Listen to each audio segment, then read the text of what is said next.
Matur sayang ngapunten saestu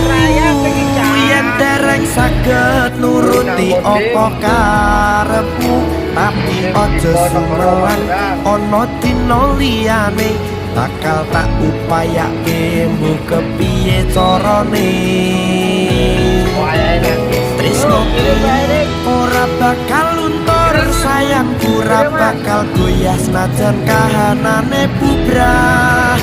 aku bakal setia ora mungkin mendua matur suwun sampun ana ngancani neng saben dina bali meneh nang Kodim Jero oh tau rene oh iki awet